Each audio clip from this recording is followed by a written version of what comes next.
सितारे हमारे में आपका स्वागत है। मैं हूँ आपके साथ ऋतु से। आज हम बात करेंगे आज के पंचांग की, व्रत त्योहार की और साथ ही आपका राशिफल भी बताने वाले हैं। आपके सारे सवालों का जवाब देने के लिए हमारे साथ स्टूडियो में मौजूद है ज्योतिषाचार्य पंडित प्रियशरण त्रिपाठी जी। पंडित जी बहुत बहुत स्वागत है आपका। जी धन्यवाद।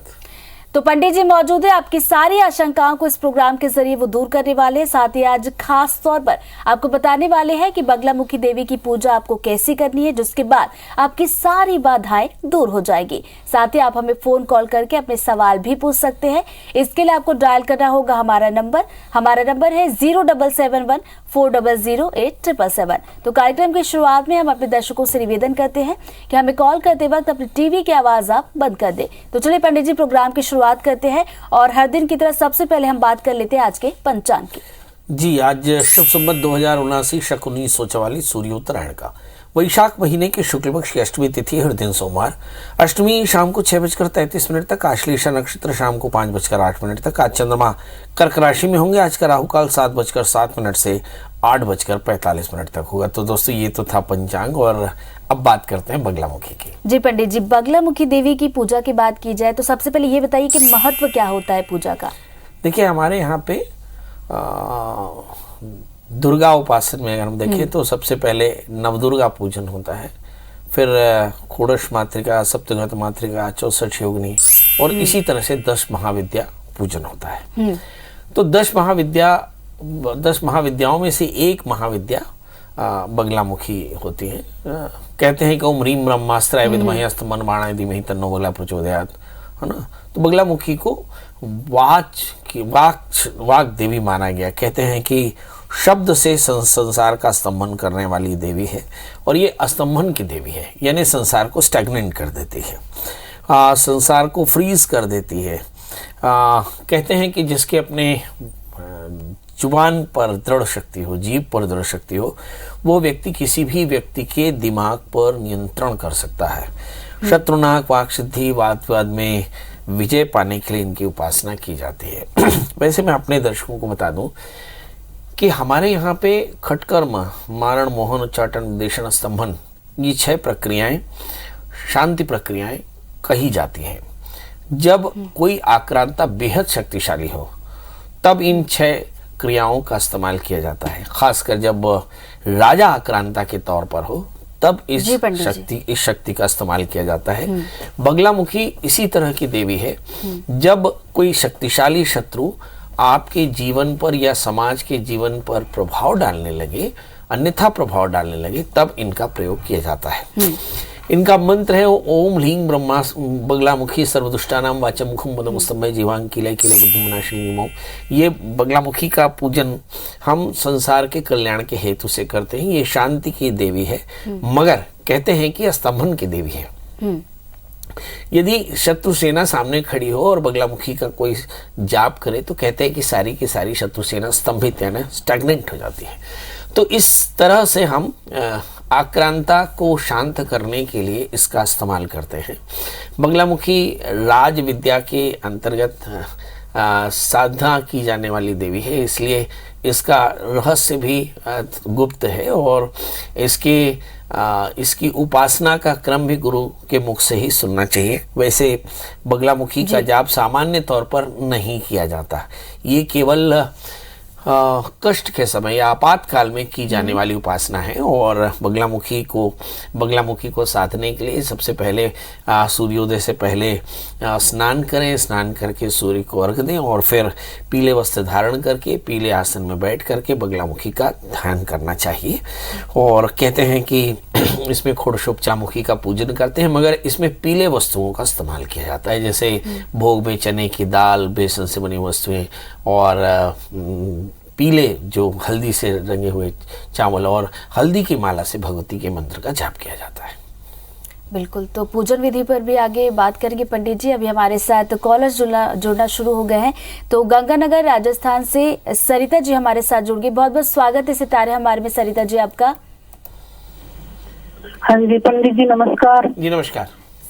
जो भी आप अपना सवाल पूछेंगे उसके पहले अपनी जन्म तिथि, जन्म स्थान और जन्म का समय बता दे सरिता जी।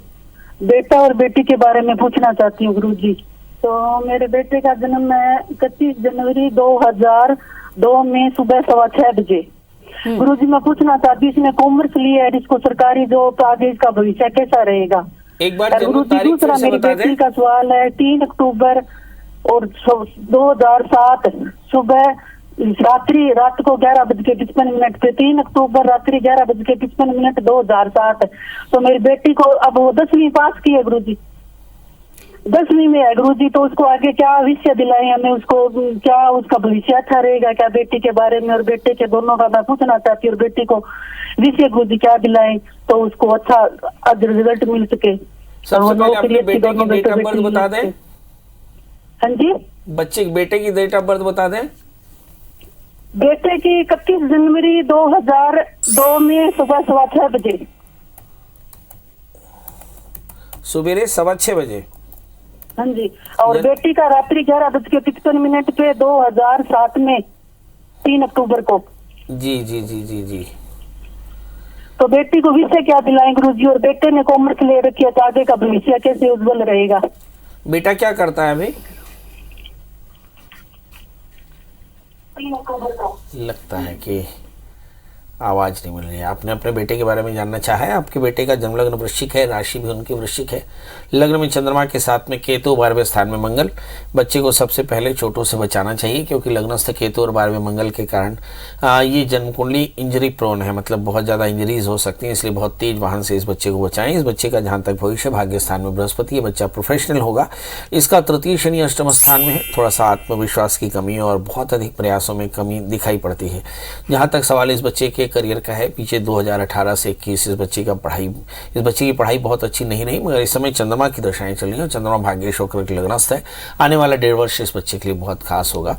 इस बच्चे के लिए क्या करें? 8 कैरेट का इटालियन मूंगा, 4 कैरेट का टोपाज इस बच्चे को धारण कराएं। बच्चे से कहें कि ये सोमवार का व्रत किया करें, भगवान शिव की उपासना करें, तो इसका कल्याण होगा। जी, तो चलिए, इनकी इस समस्या का समाधान तो आपने कर दिया पंडित जी। संजय जी की भी कॉल ले लेते हैं, वो भी आपसे कुछ प्रश्न पूछना चाह रहे हैं। संजय जी, सबसे पहले तो आपका स्वागत है सितारे हमारे में। क्या प्रश्न पूछना चाहते हैं आप? महाराज जी प्रणाम। जी प्रणाम। जी मैं अपनी दीदी के संबंध में जानना चाहता हूँ महाराज जी। उनका नाम दीपमाला चंद्रा है। बिल्कुल, तो बेटी के संबंध में आप जानना चाह रहे हैं संजय जी। बेटी की डिटेल्स आप बता दीजिए, जन्म तिथि, जन्म स्थान और जन्म का समय। जी उनका जन्म तिथि है 19 अक्टूबर 1987 और जन्म स्थान है ग्राम उलखर, तहसील सारंगगढ़, जिला रायगढ़। जन्म स्थान एक बार फिर से बताएंगे? जन्म स्थान है ग्राम उलखर, तहसील सारंगगढ़, जिला रायगढ़। और जन्म का समय? प्रातः 6 बजे। अब अपना सवाल पूछे पंडित जी से। महाराज जी मैं जानना चाहता हूँ कि वो बहुत ज्यादा मेहनत करने के बावजूद भी उनका कहीं भी जॉब में सेटल वो नहीं हो पा रही हैं और उनके विवाह में भी बहुत सारा परेशानी आ रहा है, तो क्या उपाय करें जिससे हमारी समस्या दूर हो जाए? इनकी समस्या के लिए उपाय बताइए पंडित जी। चलिए आइए देखते हैं। इस बच्ची का जन्म लग्न तुला है, राशि इसकी सिंह है। इसका सप्तमेश मंगल 12वें स्थान में है। जहाँ तक सवाल विवाह का है, तो शादी से पहले एक छोटा सा कुंभ विवाह करा लें, नांदीमुख श्राद्ध के साथ में। जब चंद्रमा तारा अनुकूल हो तो कुंभ विवाह कराएं, किसी विद्वान आचार्य के निर्देश में कराएं, इस बात का विशेष ध्यान रखें, तो इसके विवाह से संबंधित परेशानियां दूर हो जाएंगी। दूसरा प्रश्न कि इनके करियर को लेकर के है, ये बहुत अधिक मेहनत करती हैं पर किसी एग्जामिनेशन को पास नहीं कर पा रहे हैं। उसकी वजह क्या है? इसमें हम देखते हैं कि शुक्र की अंतर्दशाएं चल रही हैं, तो लगातार प्रयास के बाद में भी कोई बड़ा लाभ हो सके ऐसा सितंबर 2022 तक संभव नहीं। तो आपको थोड़ा सा इंतजार करना चाहिए। जहाँ तक सवाल विवाह का है, तो विवाह और करियर दोनों ही सितंबर 2022 के बाद बेहतर होगा, यानी वर्ष 2022 के नवंबर से लेकर के और जून 2023 के बीच में इनके विवाह और करियर की संभावनाएं बेहतर होंगी। इस बच्चे को एक अच्छा सा पन्ना और एक 4 कैरेट का अच्छा सा उपल धारण कराएं। बच्चे से कहें कि केले के वृक्ष की सेवा करें और बुधवार का व्रत करें। ओम नमो भगवते वासुदेवाय, इस मंत्र का जप करें कम से कम 1.25 लाख, तो इससे कल्याण होगा। चलिए पंडित जी बढ़ते हैं आगे और बस्तर से चित्रिया जी की कॉल ले लेते। बहुत बहुत स्वागत है आपका। क्या जानना चाहती हैं आप? नमस्कार मैम। नमस्कार पंडित जी, मेरा नाम क्षितिजा है। मैं बस्तर जगदलपुर से हूँ जी। मैं अपने ही बारे में जानना चाहती हूँ। मेरा डेट ऑफ बर्थ है 24 जुलाई 1998 और ये जन्म स्थान है जगदलपुर और जन्म का समय है सुबह 7:25। बिल्कुल, अपना प्रश्न पूछिए पंडित जी से। जी, मैंने बीएड किया है और अभी मैं मास्टर्स कर रही हूँ, केमिस्ट्री में कर रही हूँ। और मैं अभी प्राइवेट एक स्कूल में जॉब भी कर रही हूँ काफी पहले से, मतलब थोड़ा स्ट्रगलिंग रहा है मेरा, इसलिए मैं काफी पहले से कर रही हूँ पढ़ाई के साथ साथ। तो आगे फ्यूचर में गवर्नमेंट जॉब है या फिर मुझे प्राइवेट सेक्टर में ही आगे बढ़ना चाहिए, इस बारे में थोड़ा सा मार्गदर्शन दीजिए। तो मार्गदर्शन दीजिए पंडित जी। चलिए आइए देखते हैं कि बहुत खूबसूरत तरीके से प्रश्न किया आपने, और ये एक तरह का आदर्श प्रश्न हो सकता है कि अपनी डेट ऑफ बर्थ, टाइम और प्लेस के साथ बहुत स्पष्ट तौर पर अपना प्रश्न रखा आपने। आपका जन्म लग्न सिंह है, आपकी राशि कर्क है, लग्न में राहु, बहुत ज़्यादा क्रिएटिव है, आपकी आवाज़ भी बहुत अच्छी है। मुझे ऐसा लगता है कि आपको ओरेशन में, मुझे ऐसा लगता है कि इसमें भी थोड़ा सा प्रयास करना चाहिए, आपके लिए बहुत अच्छा रहेगा। दूसरा प्रश्न आपने किया कि क्या आपको गवर्नमेंट सेक्टर में नौकरी मिलेगी, पक्के तौर पर मिलेगी। ये बात जरूर है कि लग्नस्थ राहु के कारण जीवन में काफ़ी व्यवधान हो सकते हैं। आप एक 8 कैरेट का इटालियन मूंगा, 4 कैरेट का पुखराज पहन लें, मंगल का व्रत करें, नमक तेल का त्याग करें, मंगल स्तोत्र का पाठ करें। आपका भाग्यश मंगल 11वें स्थान में है, आगे चल करके आपको शासकीय नौकरी बहुत बढ़िया तरीके से मिलेगी। इस समय राहु के अंतर दशाएं आपको देखनी होंगी, और चूंकि राहु के अंतर दशाएं 2023 मार्च से शुरू हो रही है, इसलिए जितने भी प्रयास आपने करने हैं वो 2023 तक कंक्लूड हो जाए, इस बात का विशेष ध्यान रखें। मतलब वर्ष 2023 के पहले का समय आपके लिए बेहद अच्छा है। आप जैसे मैंने कहा कि मंगल का व्रत करें, नमक तेल का त्याग, मंगल सूत्र का पाठ करें और मंगल यंत्र की पूजा करें। 1 वर्ष के भीतर आपका करियर भी अच्छा हो जाएगा और जिंदगी भी बहुत खूबसूरत हो जाएगी। पंडित जी, क्षितिजा जी के बाद अब राजकुमार जी की समस्या का समाधान करने का वक्त है, क्योंकि राजकुमार जी हमारे साथ जुड़ गए। बहुत बहुत स्वागत है राजकुमार जी आपका। क्या प्रणाम कर रहा हूँ जी। प्रणाम, बताएं क्या प्रश्न पूछना चाह रहे हैं? पंडित जी, मेरा जन्म तिथि है 13 नवंबर 1973, जन्म स्थान है खरगोन, मध्य प्रदेश, समय है शाम को 6 बजे।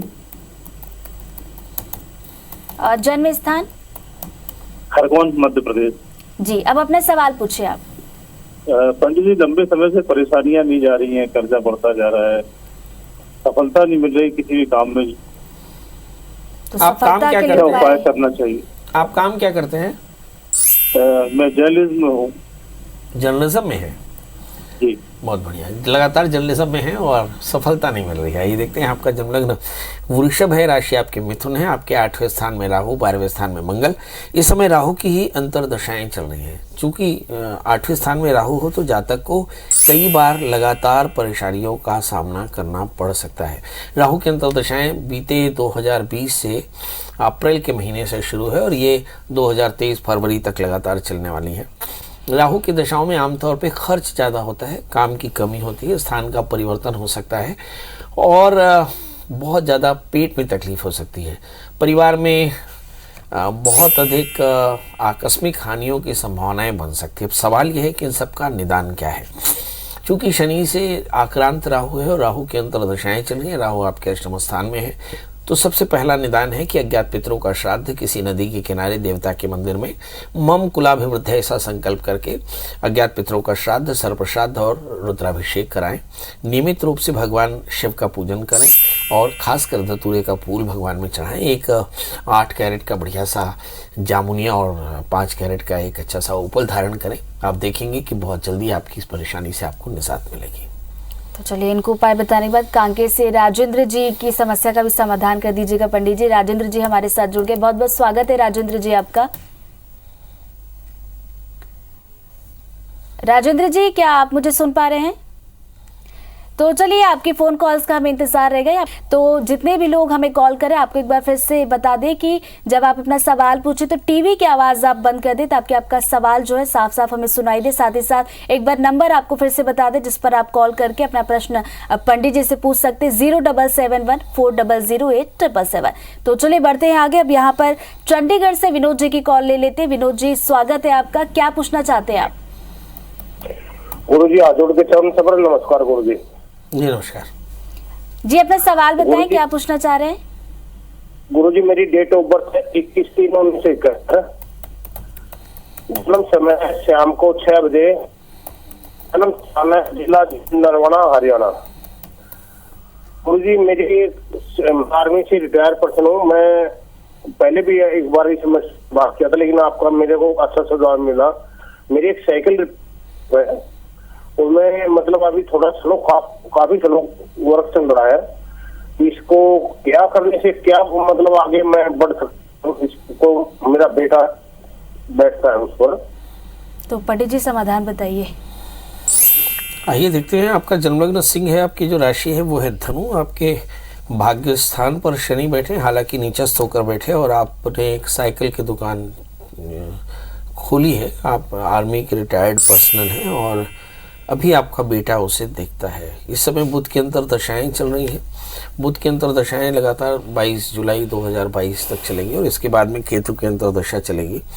ये सभी दशाएं इस बात का सिग्निफिकेंट है कि बहुत जल्दी आपका बिजनेस काफ़ी अच्छी स्थिति में पहुंच जाएगा। हालांकि द्वितीयेश और एकादशीश बुध 8वें स्थान में है, इसलिए हो सकता है कि आप थोड़े से डिमोरलाइज हो, पर आने वाले 1 वर्ष के बाद जब शुक्र की अंतर दशा चलेगी तो निश्चित तौर पर आपका बिजनेस काफ़ी अच्छा रहेगा। इसके लिए आपको चाहिए कि आप मंगल का व्रत करें, एक 8 कैरेट का टैलिन मूंगा, 4 कैरेट का पुखराज धारण करें और मंगल स्तोत्र का पाठ करें, मंगल यंत्र की पूजा करें तो कल्याण होगा। तो चलिए इनको तो उपाय बता दीजिए। अब बता दिए आपने। अब बिलासपुर से अशोक जी भी हमारे साथ जुड़ गए। स्वागत है अशोक जी, आपका क्या जानना चाहते हैं? हाँ पंडित जी नमस्कार। जी नमस्कार। क्या जानना चाहते हैं अशोक जी? मैं अपने भतीजे आशीष शर्मा के शादी के संबंध में जानकारी लेना था। अच्छा अच्छा, उसके पहले आप जन्म तिथि, जन्म स्थान और जन्म का समय बता दें। जी जी, 13/7/1989 जन्म तारीख है। जन्म समय है 11:30 सुबह। अच्छा। जन्म स्थान है बिलासपुर। पंडित जी बताइए समाधान। अभी बच्चा करता क्या है? अभी प्राइवेट में जॉब कर रहा है पंडित जी। इस बच्चे का जन्मलग्न कन्या है, इसकी जो राशि वो तुला है। मुझे ऐसा लगता है कि इस बच्चे की शादी के लिए आपको मार्च 2023 तक इंतजार करना पड़ सकता है, क्योंकि इस बच्चे का जो सप्तमेश है वो बृहस्पति शनि से आक्रांत है। शादी से पहले आपको एक छोटा सा अर्क विवाह करा लेना चाहिए। नांदीमुख श्राद्ध के साथ में अर्क विवाह शनिवार रविवार या हस्त नक्षत्र में कराया जाने वाला एक आध्यात्मिक उपक्रम है। इसके लिए आप किसी भी शनिवार को एक अच्छे विद्वान आचार्य के निर्देश में आक के पेड़ से ये विवाह कराया जाता है। हमारे बहुत सारे दर्शक ये जानना जरूर चाहते हैं कि अर्क विवाह का प्रकरण आखिर किस ग्रंथ में है। तो बहुत सारे ग्रंथों में इसका वर्णन मिलेगा, परंतु यदि आप सैद्धांतिक रूप से पुष्ट जानकारी चाहते हो तो कर्मठ गुरु नाम की किताब है जो मोतीलाल बनारसी दास से प्रकाशित होती है। उसमें अर्क विवाह का प्रकरण बड़े विस्तार से लिखा हुआ है, तो उसका अनुकरण कर सकते हैं। हाँ, इसके अलावा इस बच्चे को एक 4 कैरेट का अच्छा सा पन्ना, 4 कैरेट का उपल पहनाए। बहुत जल्दी इसका ब्याह होगा और इसके बाद इसका दाम्पत्य जीवन भी काफ़ी ठीक रहेगा। बढ़ते पंडित जी, एकता जी की कॉल ले लेते। गुजरात से एकता जी हमारे साथ जुड़ गई। सितारे हमारे में स्वागत है एकता जी, आपका क्या प्रश्न पूछना चाह रही हैं? पंडित जी नमस्कार। पंडित जी मैं मेरे बेटे के बारे में जानना चाहती हूँ। उसकी शनि की 7.5 शुरू हुई है शायद। उसका जन्म डेट है 28 दिसंबर 1984 बॉम्बे, और उसका फ्यूचर कैसा रहेगा क्योंकि 7.5 शायद शुरू हुई है अभी। एक बार जन्म तिथि आप बताएं, जन्म तिथि पहले बता दें आप। 28 दिसंबर 1984 शाम को 6:15 बजे बॉम्बे। ओके, बताइए पंडित जी क्या उपाय करने होंगे? प्रश्न क्या था इनका? प्रश्न एक बार फिर से दोहराएं। मेरा प्रश्न है कि मेरे बच्चे का फ्यूचर कैसा रहेगा और उसका शादी का क्या है, क्योंकि शनि की 7.5 उसकी शुरू हुई है। तो फ्यूचर और शादी को लेकर पूछना चाह रही है वो। सबसे पहले तो शनि की 7.5 पर विचार करें। आपके बेटे का जन्मलग्न मिथुन राशि उसकी कुंभ है। कुंभ राशि में शनि लग्नस्थ होकर बैठे हैं, इसलिए इस शनि का असर शरीर तक रहेगा, इसलिए हानि की कोई संभावनाएं बिल्कुल नहीं। जहां तक सवाल करियर का है, इनके भाग्य स्थान में मंगल के 7वें चंद्रमा है, तृतीय सूर्य 7वें स्थान में है, तो मुझे ऐसा लगता है कि इनका करियर काफ़ी अच्छा रहने वाला है। चिंता की कोई आवश्यकता अभी मुझे नहीं दिखाई पड़ती। इस समय जो दशाएं चल रही हैं, बुध की महादशा, और बुध की महादशा में हम देखते हैं कि चंद्रमा का अंतर चल रहा है और चंद्रमा इनकी जन्म कुंडली में भाग्य स्थान में है, इसलिए आने वाले अक्टूबर से पहले पहले इन्हें बहुत तरह की अपॉर्चुनिटीज़ लाभ की मिलेंगी।